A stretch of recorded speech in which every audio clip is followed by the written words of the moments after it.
This ride takes us through Hyderabad, moving along the city roads during the ride. The mood here is calm and focused, with the sound of the engine carrying us through the changing rhythm of the streets. Let the road unfold naturally as we settle into this stretch. A little further along, this part of the route shows a grounded side of Hyderabad, where everyday movement defines the street.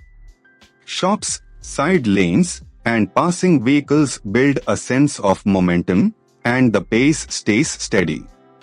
It is the kind of stretch where the ride feels less like a destination and more like a continuous observation. As the ride continues, here is something worth knowing about this part of Hyderabad. Even a short ride to the local store deserves proper gear because accidents can happen anytime. That local detail adds depth to what might otherwise seem like a simple road, and it reminds you that every ride here passes through layers of history and routine.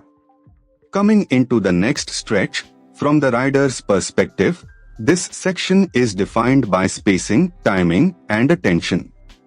Traffic flows in its usual unpredictable pattern, so every opening on the road matters.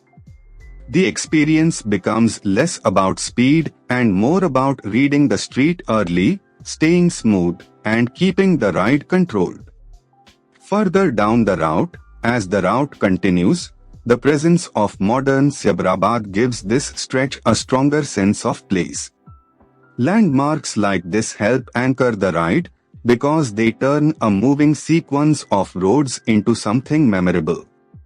With the road opening ahead, the atmosphere here changes with the hour, and the weather adds its own character to the ride. The road noise, light, and movement around the bike all combine into a very specific riding mood. That is what makes city POV footage work best when the narration supports the scene.